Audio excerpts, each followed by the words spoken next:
Well, good afternoon, everyone. Thank you so much for joining us here today. Listen, I am so excited that you are here for our mental health forum. I am Dr. Sharon Dixon, Program Coordinator for the Southern area of the Links Incorporated. Now, here in the Southern area, we remain committed to power, prioritizing our well being and embracing resilience. Thank you so much for taking time out of your busy day to join us for today's Mental Health Awareness Forum, presented by our Mental Health Initiative Committee. Now, we know this forum, the strong sister, holding it all and learning to let it go, will not only be enlightening, but will be empowering for all of us. Now, it is my pleasure to introduce our Southern Area Director, Mrs. Vanessa Falls. Hello, and thank you all for being here. During Mental Health Awareness Month, the Southern area of the Links Incorporated is hosting this event to honor the strength and promote the healing of women, especially Black women.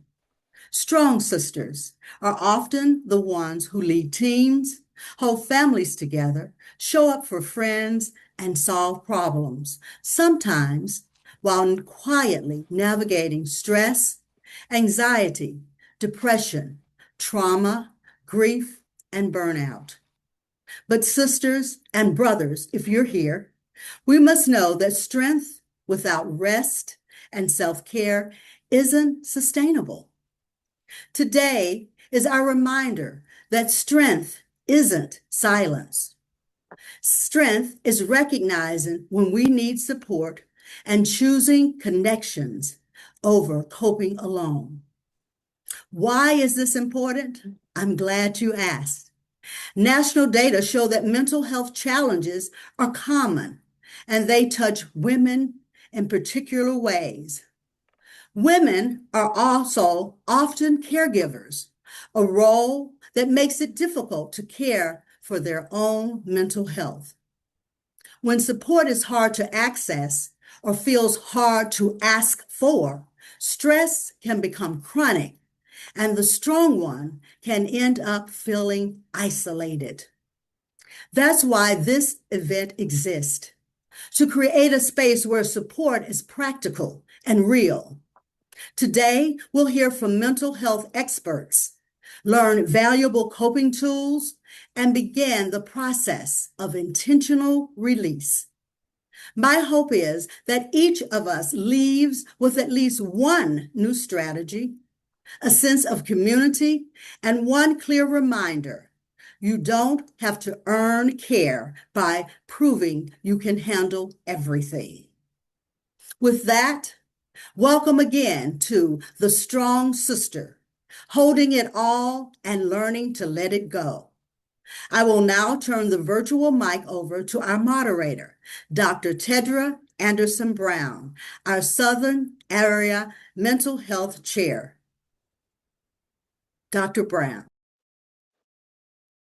Well, thank you, Mrs. Falls, and thank you all for being here. As you heard, today marks the official start of Mental Health Awareness Month, and this is our opportunity to kick it off with an intentional mental health boost.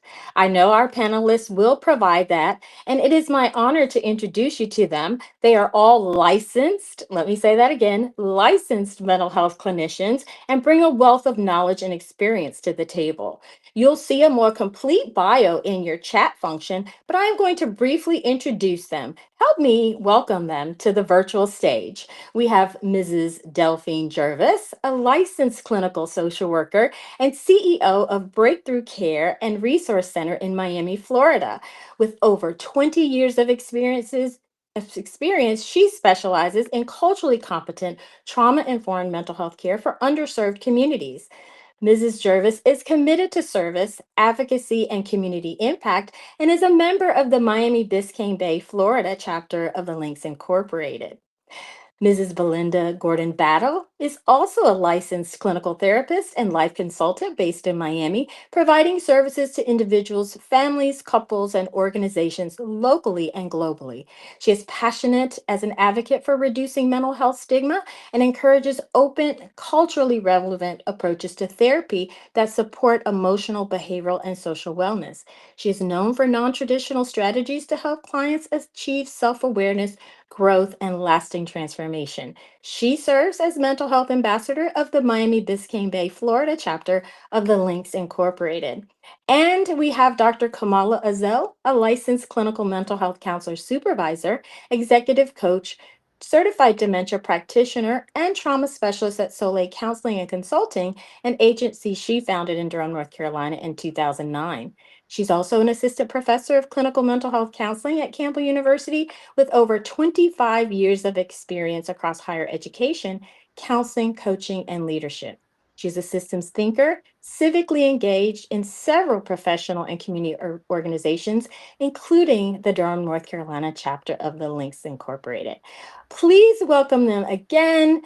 And if you're like me, this has already been a hectic, busy day. For some, maybe chaotic. So, as we get started, we thought it would be helpful to have a moment of mindfulness so we can all be intentionally present for this conversation. With that, I'm going to turn it over to Dr. Azel.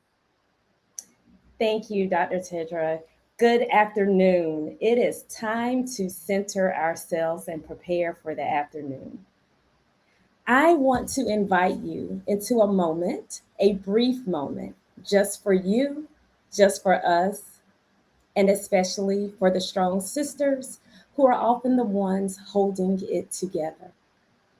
If you feel comfortable and will, place both feet on the ground, relax your shoulders, let them drop a bit. Don't worry about having good posture in this moment. Take a slow breath in through your nose and a longer breath out through your mouth. Again, inhale and exhale. Now, gently ask yourself, what have I been carrying that no one else has acknowledged or checked on me about? There's no need to fix it in this moment, no need to explain it, just notice it. Take another breath in, and as you exhale, imagine setting down the pressure and expectations to be strong just for this moment. And remind yourself quietly, I am more than what I carry. I am allowed to be supported too. I am allowed to ask for help. Now take one more deep breath in and out. Wow. And when you're ready, bring your attention back and bring that softness back, along with a little compassion for yourself. You deserve it. Thank you for participating in this moment. Thank you so much. I wowed too early, but I hope you all feel that change. I know for me, it felt so good to just get in the moment, to sit and focus. And that's what we want to do. We want to give ourselves permission to take care of ourselves. Whew. So, with that, I think we'll start with just a few words from each of you about the state of Black women's mental health and why this forum on the Strong Sister is so relevant, especially with all of the uncertainty that we're facing, the direct and indirect attacks on us as Black women. And Dr. Kamala, I'm going to just start with you. Okay, so as a clinician and obviously as a Black woman, um, I don't just study the data and do the clinical work. I actually lived the reality. And the truth is that the state of Black women's mental health tells a larger story about who is expected to carry the weight, who's expected to be silent, but who is rarely given the permission to rest. And so, sitting at this intersection of being a Black woman and being a mental health professional, something I know for sure is that Black women are not struggling because we're weak. We're struggling because we have been strong for too long, without enough support, without enough protection, without enough space to simply be human. And we deserve to live well. We deserve to be well. We just need the support, the protection, the grace, and the space to do so. I love that. Love it. And we're going to follow up that with Mrs. Jervis. Can you share your thoughts on this subject? So I think technology being at its finest, but I am thankful to be here. I think as Black women, I find there are challenges that we may experience because of the different roles that we play. And so it's a reminder, the fact that we are here today to ensure that we're caring for self and prioritizing self. Awesome. And Mrs. Gordon Battle, can you share your thoughts on the state of Black women's mental health? Absolutely. First and foremost, I'm so glad to be here, and I am appreciative of this platform and this opportunity to share. I want to first start by just honoring this room because I already know who I'm talking to. I'm talking to women who show up, women who lead, women who serve. We are the ones who hold our families together, who remember birthdays. We pray for everyone else before we pray for ourselves. We're the ones who have learned very early in life, sometimes without being told, that strength isn't optional. Strength is survival. But let's be real, this kind of strength doesn't come out of anywhere. It's rooted in legacy. It comes from generations of women, Black women, who carried communities through oppression, through loss, through systems that demand everything and give very little back. And that continues today. So our strength became our identity, it became our armor. But here's the truth, we don't say out loud enough. Just because you can carry it does not mean you are supposed to carry it alone. And it definitely doesn't mean you're supposed to carry it forever. In my practice, I see this often. High functioning, deeply resilient women who are exhausted and disconnected from that exhaustion. Women who have normalized overgiving, who feel guilt when they rest, who confuse, being needy with being valued. That's not strength, that's conditioning. Real strength allows us to have discernment. It's knowing what's yours to hold and what's not. And let me say this clearly, letting go is not weakness. It is not quitting. It's not abandoning your people. Letting go is a boundary because a strong sister who is depleted is not sustainable. So I'm here today to continue to share this message with my sisters and to remind myself also, you don't have to prove your strength by suffering. You know what? Y'all better preach. You have said a whole mouthful. I am already like, I can't take notes and moderate. So I know that there are my sisters out there who are going to send me the notes. But this is amazing because I think for so long we have equated suffering and silence with strength. And it's strong, being a strong woman and strength are two different things. I do know that we've gotten some feedback around static, and so we're working on that as well. But we're going to just push through because this is really good. As we are talking about this idea of the strong woman, we know that there are these cultural and societal expectations, Mrs. Gordon Battle. So, can you talk about this pressure to shape and hold it all in? And what does that impact on our mental health and well being? Absolutely. I think that's an important thing because for us as a community, it's so important to present ourselves in a certain way. And oftentimes we see someone and they are completely together on the outside, but we don't take into consideration what is being experienced on the inside. We know that our sisters are handling everything around them, but it also is an opportunity to increase depression because you go home and you have to think about all of the projects that are in front of you, all of the family members that may need your support.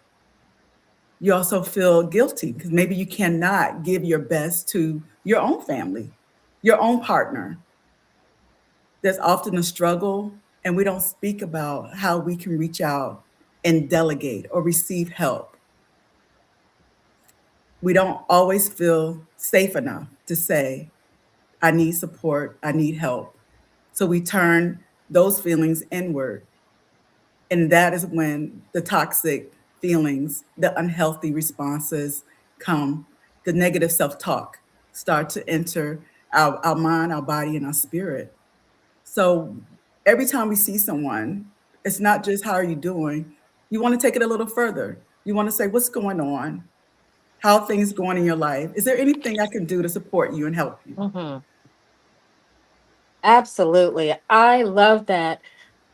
Instead of how are you, what's going on, that opens the dialogue. So Dr. Ozell, I'm going to switch to you, because I think it's important for us as women, particularly Black women, to understand what are some of those signs that we're carrying too much. Even if we appear strong on the outside, what do our bodies tell us about that? Yeah, so what we're doing is we're functioning, but we're not flourishing. So we're doing the work, but we're not doing the work at a high level. So we're getting through the day, um, and we're barely getting through the night. So we're having problems sleeping. We are feeling tense. We're having headaches. There's some anxiety. We feel kind of shaky, maybe irritability. So we're snapping at people. We're snapping at the safe people mostly. So the people who are the closest to us, which is completely backwards. Well, we shouldn't snap at anybody, but we're snapping at the safe people who we know who are going to love us and who are going to forgive us. But there's a lot of that. So we're taking a supplement to fall asleep. We're taking a supplement to get energy to make it through the day. We're just not at our best level and our best self, but we are doing all the things, moving from thing to thing, doing too much, but not great. Mhm, mhm. And I know for me, one of the things that I experience, when I'm kind of at that point, my body tells me, because I get that tenseness in my shoulders you were talking about, or headaches, or I can't sleep, or, I just want to like eat, or kind of always on edge. So those are some of the things that we want the ladies to who are on to think about. Are there others that you all can just quickly say, what are some signals that we got some stuff we need to lay aside? I will add some memory loss too. So we're forgetfulness. Forgetfulness. Okay, that's a good one. Ms. Gordon Battle, is there one you or two you can think of? Absolutely. Anytime that you feel pressure, if you take a moment and you consider your day, when do you feel the most pressure?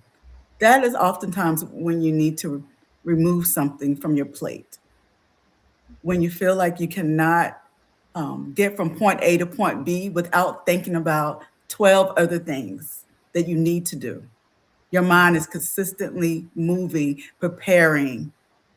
That's an opportunity for you to stop and say, what do I need to release at this moment? What can I give to someone else? Because I'm actually overwhelmed. My body is still moving, my body is still functioning, but I'm actually overwhelmed. And I'm at a place where I could become burned out, or physically, your body can actually become ill from doing too much. Yeah. And one of the things that you mentioned is we need to release it. Why is that so hard? Why is that so hard? We don't trust. That's, to me, that's why. We don't trust. We don't trust anyone around us to be able to help us. And that's an historical fact. It is personal. We have not learned that support is always consistent and safe for us. There's a stigma around mental health. There's a fear of being seen as weak. Mhm. And the reality is, we're not used to being helped. We, generationally, are used to being the helper. Yeah. We And stay I think silent and we push through. Mhm. Go ahead, Dr. Zoe. one part is responsibility. So we carry a lot of roles. We carry multiple roles. We're the caregivers, we're the professional, we're the leader in organizations and in our community. And we feel this pressure, this internal pressure to not drop all those balls that we're juggling. We get some pride in it too, that I can juggle all these things and I'm taking care of everybody. But then we start to feel all the things that Mrs. Gordon Battle talked about. We start to feel those things, and we know that we need some help. But then we think if we stop, we're going to let people down. And so seeking support can feel like slowing down. And so if we slow down or we stop, then we might feel that we're harming someone because we're not there for them. But what we really don't realize that is if we slow down, seek some support, then we can show up fully for those people who we've been helping. And then, the emotional safety that Ms. Gordon Battle talked about.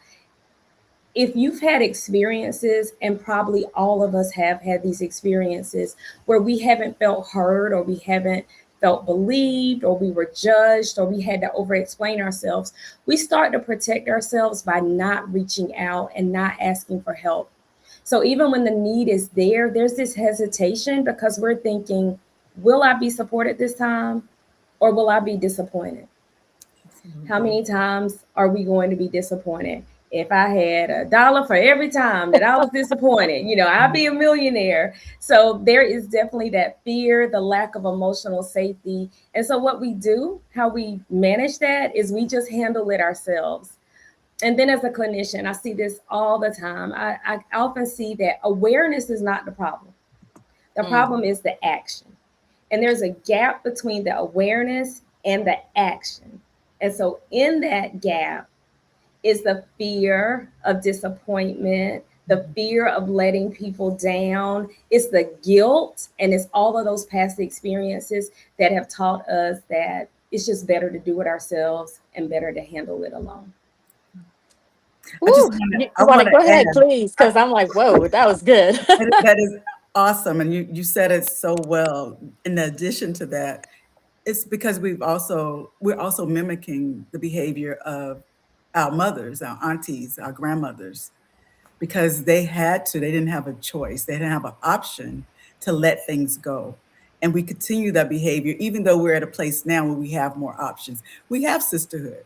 I should be able to call Delphine and say, could you help me, support me with this project? And she should have the capacity to say, I can or I cannot. Right. Mhm. The right to say no is just as important as the option to say yes. Go ahead and say that again. The right to say no. Is just as important as the option to say yes. Okay, so I'm gonna be exercising my rights and my options. And so, Yes, ladies, I think that's a great takeaway. If you're taking notes, we have rights and we have options, and we want to make sure that we are absolutely tapping into that. So, welcome back, Ms. Jervis. I know you've been hearing this amazing conversation. Would you want to speak to that kind of this idea about why it's so hard for us to let things go? So thank you. There's going to be some lagging. I'm not sure why. And to the point of why we're here today, the stress that comes. We're trying to absolutely. make sure everything looks perfect when in reality, the world is burning down. Yes. So Dr. Brown, please repeat that question so I could be dialed in right now and actually practice what I preach. No, I think you made a great point, though, right? And I'm just going to piggyback on that because we want this to be real, right? You said the world is burning down. And we're expected to look good, to smile on cue, to be on point all the time. And that comes at a cost, right? That comes at a cost. And Yeah. so while we should do our best, right, in everything, um, we need to make sure that we understand that we can let some stuff go, right? That we can ask for help. So I just wanted you, we all have a breaking point, and this didn't break you today. You're like, it's not gonna get me. It tried. That's a learned skill, right? It is a Go ahead. learned skill. I had to pay attention like in milliseconds around, okay, technology not being on my side is a frustrating thing. And that actually has been a frustrating thing all week for different reasons. But once we're dialed into our trigger points, things that irk us, things that annoy us, we then get to step back and say, okay, this is a thing. Is this around the topic of perfection, maybe? Is Mhm. this around the topic of always having the expectations to have it all together, to be ready at all times? So once we're able to kind of figure out what this is about, right? For me, I know elder daughter, immigrant daughter, firstborn, all the things. That's my burden to bear. So once I recognize it for what it is, once we all recognize it for what it is, we kind of give ourselves grace and recognize what is actually within my control. I can't, in this case, I can't fight with AT&T right now. So what do? I pivot. I got multiple tech devices. Let me see which one is going to work in my favor for this particular moment.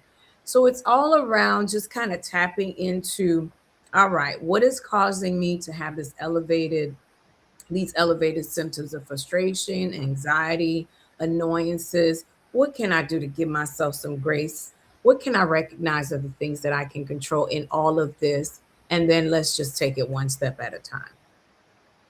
So that is a perfect segue for where we're going because, as we've all spoken about, or you've all spoken about, as Black women specifically, we carry and hold on to things, whether it's in the moment or over our lifetimes, that have a very negative impact, right, on us physically and mentally.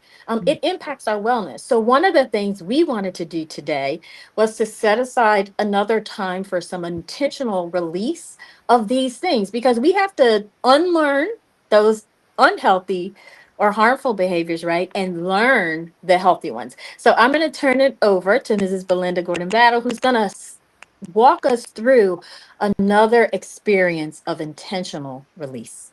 Absolutely. Thank you so much. This is an intentional moment. If you are in a safe place where you can release whatever's in front of you, if you're at your desk, just push back a little, plant your feet on the ground. If you are in a place where you could take your shoes off, put your bare feet on the floor and feel the world, the earth underneath you. Take a deep breath in, hold it a second, and push it out so that you can hear your own air. Let your hands rest gently. You do not have to carry anything for the next minute. If you feel safe, close your eyes or release your gaze. Take another breath in slowly through your nose. Count to 4. 1, 2, 3, 4. Hold it and then exhale through your mouth. 1, 2, 3, 4, 5, 6. As you breathe, I want you to imagine something that's very real. I want you to imagine what you are carrying, and then I want you to Make whatever you're carrying a project, caring of a parent, caring of a grandparent, caring of a child, caring of a partner. I want you to take that and make it a visible object. And in your mind, move that object from your hands to a safe place. You can hand it to someone else for a moment. You could just put it on the shelf because you can go back to it. You could sit it by your feet. If you can imagine yourself on the beach, just put it right there beside you for a moment and remind yourself you are allowed to put this heavy object down, just to rest, just to relax, just to allow yourself to be free of it for a moment. Take another deep breath in, hold it, and push that air out of your body to reconnect with the world. Say to yourself silently, or you can say it out loud, depending on where you are. I am allowed to rest without guilt. Breathe in, breathe out. I release what is not mine to carry. Breathe in, breathe out. I can be supported and still be strong. Breathe in and out. Allow your shoulders to just drop a little bit. Make sure that the tension in your neck is no longer there. Unclench your jaw, soften your belly, and take one more deep breath. Make it a real one. And take a long, slow exhale. Before you open your eyes, say to yourself gently, because I need you to be gentle with yourself. What is one thing I can put down today? Not forever, but today. Answer that question with compassion. Do not allow pressure to come in. Be gentle and compassionate when you're with yourself. When you're ready, come back to us, knowing that you could return to this space anytime. You don't have to earn rest. You don't have to hold it all of the time. We can walk together. We can walk together. We can walk together. Thank you for sharing this moment with me. Wow, thank you so much. That was amazing Thank because you. for so many reasons I could go in so many directions, but I think as high performing women with high expectations of ourselves, quite frankly, just like, others have of us, we put on ourselves, we are taught to carry the responsibility to do it and not release it. But I feel like I just did. And one of the key points I wanted to take away was I release what's not mine to carry. Yes. And so, Ms. Jervis, can you help our audience to understand, because you all are licensed therapists, clinicians, you do this all the time, but we want to name it and claim it to help our audience understand, what do we just experience and why is it so important? For some, it may feel really odd, right? But we want them to begin to notice. And so, can you share that with us? What we essentially did in this moment, thank you, Belinda, because I needed it. It was a nervous system reset. And what we are basically doing to our body is saying, whatever the perceived dangers, fears that aren't really present, but they can sometimes be perceived, whatever they are, that we can take a moment to reset our system, to remind ourselves that in actuality, we are not in danger. There is nothing to run from. We are safe. It actually gives our body the opportunity to recognize that these stress hormones have no place. and they have no rights to hijack our bodies and our minds. And so it's actually a great transition. For those of us who've worked with children in early childhood, you know how they transition them from one activity Mhm. to the other. Imagine yourself just having a go, go, go day. And this type of activity can center you to prepare you for the next phase of your day. So that's what we did. I love that. Recentering and preparation for what comes next. The other thing that I heard as we were experiencing this, and we're really trying to focus on solutions, right? Because we know the problems now, right? And so we got to, as you said, bridge that gap to solutions. Dr. Azell, can you share with us then, as Black women, how do we redefine our strengths in ways that are positive and helpful, like rest and boundaries and getting support? Mm, mm, Okay. So I think that first we have to stop defining strength as how much we can do and how much we can handle, and start defining it on how well we can sustain ourselves. We've been strong in ways that have cost us too much. We've done too much without thinking about ourselves. We've sacrificed our physical health, we've sacrificed our mental health, just doing, doing, doing. And real strength, as you just heard, comes from rest because our nervous systems need time to recover. We Mhm. have to rest. Our nervous systems, our body needs time to recover. It includes boundaries because everything and everyone does not deserve access to you. Everyone does not have to know everything you're doing. You don't have to answer that phone all the time. You don't have to answer the text message. You don't have to say yes every time. You don't have to show up all of the time. Everyone does not deserve access to you. And so we need to set some boundaries and maintain those boundaries. But it also includes support because we were never meant to carry all the things, everything alone. And you've heard that several times today. We just weren't built and made to carry all the load ourselves.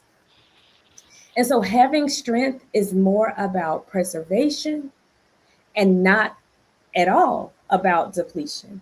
So we want to preserve ourselves. That's what real strength is. So the rest, the boundaries, the support from others, preservation, not depletion. Absolutely. Love that. And were you going to add to that, Melinda? And let me tell you, I'm learning resilience in the moment. Absolutely. We have to learn it in the moment and then remember it for later. I was just having a thought that oftentimes we are, a request is made. Oh, can you do something for me? And our initial thought, our gut reaction, our intuition says no. But somehow out of our mouths comes the word, yes, sure, I can do that. And we Mhm. smile knowing that that is adding to our stress. That is not something we can give our full attention to. I've been in meetings and the person beside you is like, I don't want to do that. But they still say, yes, I'll do it. We want to make sure that we support and hear that inner voice, that we don't negate it. We allow that inner voice to come to the surface and say, with a smile, no, thank you. Not today. Or as that great social media person says, get somebody else to do it. We want to make sure that we are using those words because that creates those boundaries that we want to have and hold just to protect ourselves. Yeah, yeah. And I think it's funny because we've talked about this, right? How do we set boundaries? How do we say no and mean it, right? And I think that's so key for all of us to learn how to do that, just as we're being tested, in this moment Mhm. with technology, right? That's the reality of it. But we Right. just keep going. And how do we, though, as we're doing, set boundaries and say no? Absolutely. Absolutely. Yeah, I think it's easier said than done, right? So in my personal life and professional life, I get caught up in those moments where I'm sitting there and I'm smiling and I'm saying yes. However, I tell my clients all the time, you got to set these boundaries. You got to advocate for yourself. So why should you be inconvenienced for somebody else's, convenience? Mhm. So you've got to, learn to say no. No is a complete sentence. No is a good word, not a bad word. All those things. But sometimes the pressure is on. The pressure is on to add one more thing Yeah. to your schedule, to your agenda. But we just got to practice. We've got to practice saying no, letting that be a complete sentence, and Hmm. understanding how we will feel once we get that extra thing on our schedule. And there are only so many hours in the day and so many days in the week, and how we're going to feel once we're bogged down with all of those things, and just make sure that we are saying no when we can. Yeah. Absolutely. Absolutely. And I think, Mr. Evans, can you say a word or two about that? Like saying no and meaning it? I think no should come without explanations. Mhm. That's good. No without explanation. I got it. Because for the doctors in the space, we can do a whole dissertation, a defense, bullet points, presentation on the no. And that's just naturally something we want to do because we want to give context to why we're choosing not to do a thing that people are Hmm. expecting us to do at all times. Mhm. No explanation needed, just the Yep. no. Just to know. I got it. We got it. We got it. And I think the other piece of that, at least for me, because I've shared before how it really took a lot for me to get to that point where I can say no and mean it.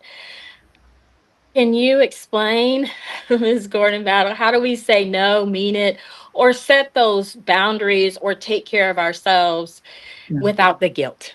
Because Absolutely. that Yeah. that for me, it was like, okay, I said no, but then I'm gonna stew about it. So I just want to remind all of us that guilt is a feeling, it's not a fact.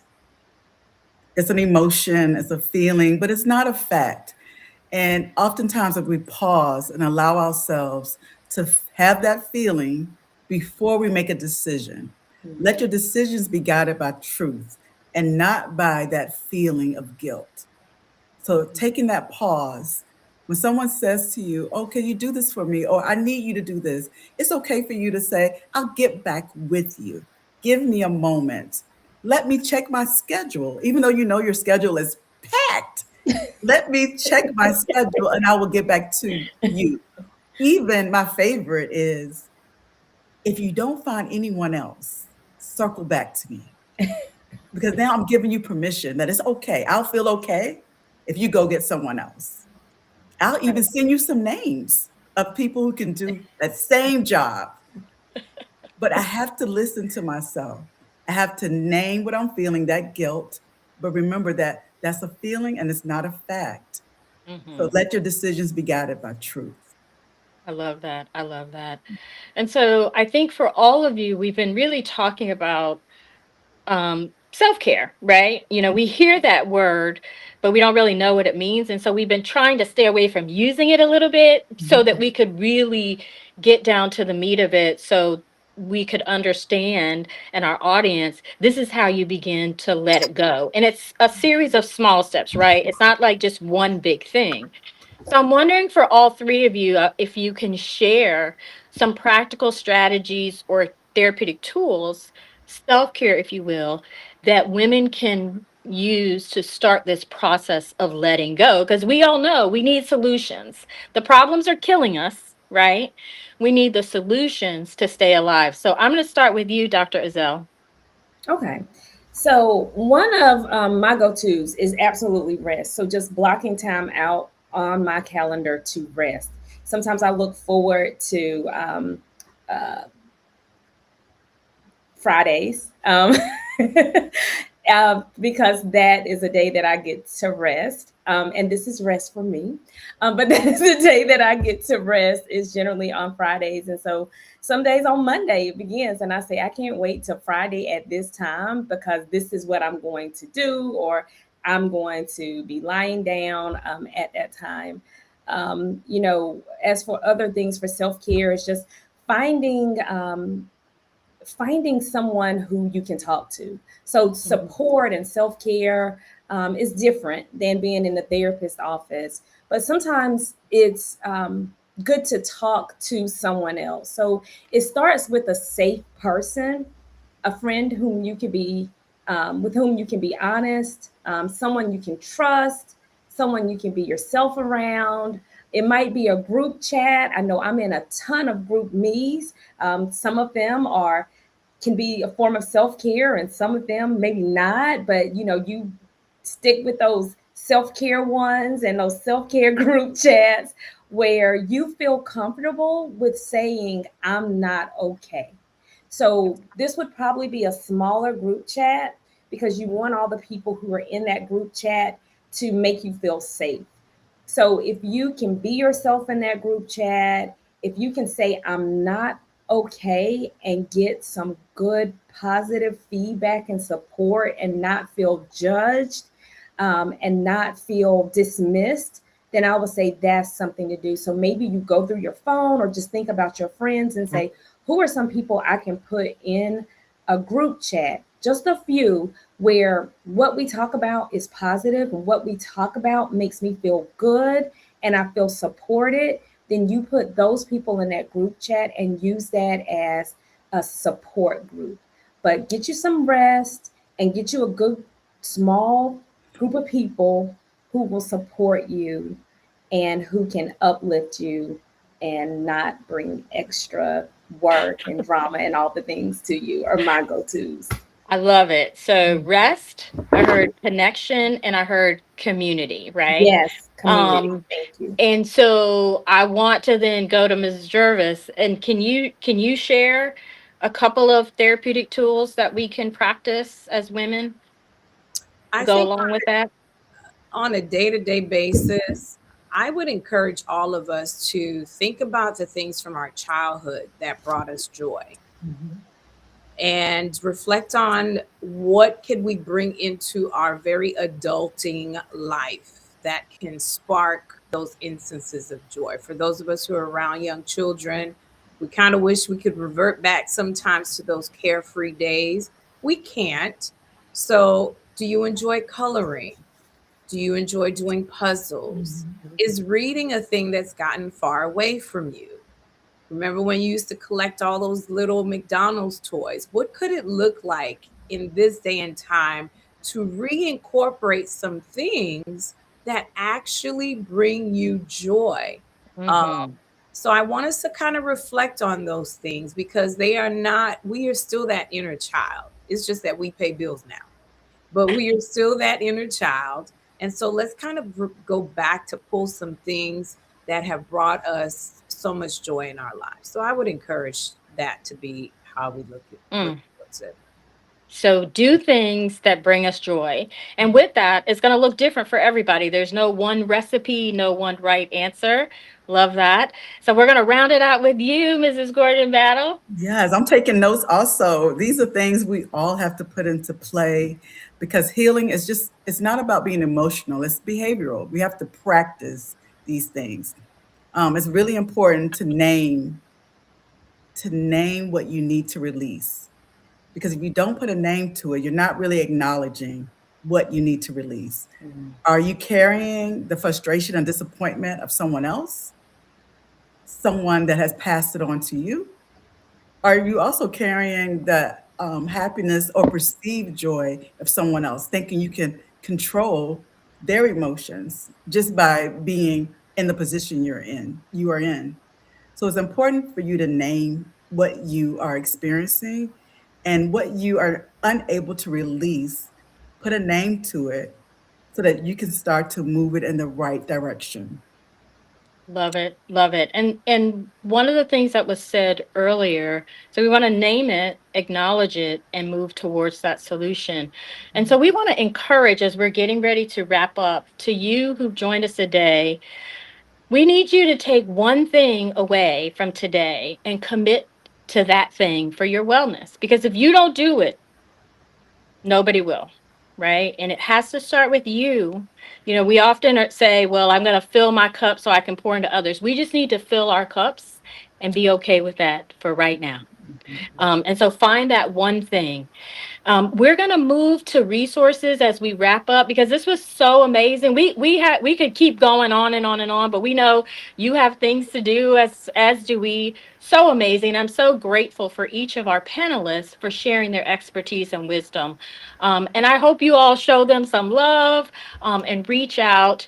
We wanted to share some resources with you, and there's a QR code is going to come up on the screen, and then we have some of our sisters who are also dropping some resources in your chats, because we think it's really important for you to have a takeaway of where you can go to. We want to especially say that if you need support right now, if you are someone you know is struggling in a crisis, one of the most important resources is 988. You can call or text. That is the Suicide Crisis and Lifeline. It is free, confidential, available 24/7. And so we want to make sure you do that. I'm going to do a quick round robin as we close for our panelists. Can you give us just one resource that the ladies who are on should look for? And I'm going to start with you, Dr. Zell. Yeah, I think a good place to start is I like a resource called Psychology Today.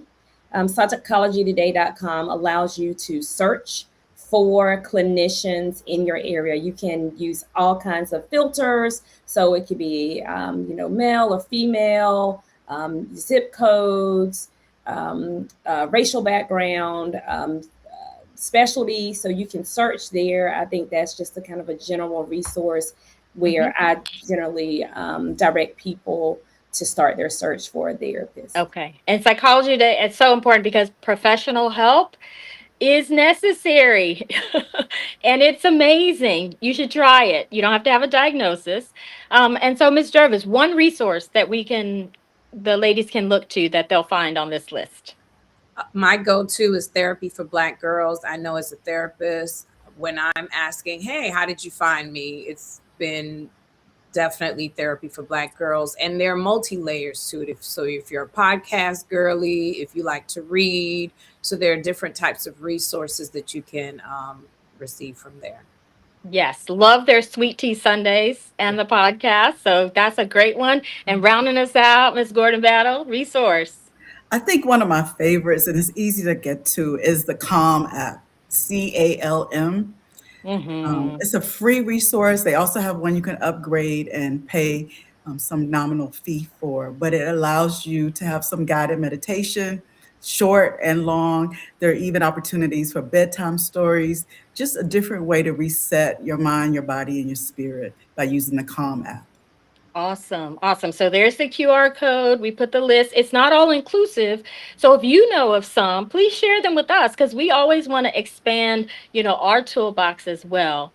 With that, we look forward to continuing this important work of mental wellness in our local communities with each of you who joined us with our Southern area chapters of the Links Incorporated, remembering that when the strong one learns to rest, the whole village begins to heal. And on behalf of the Southern Area Director of the Links Incorporated, Mrs. Vanessa Falls, our Southern Area Program Coordinator, Dr. Persharon Dixon, our panelists, our Southern Area Mental Health Committee, thank you all so much for joining us. We are wishing you a day that is filled with intentional wellness as you begin this journey of letting go.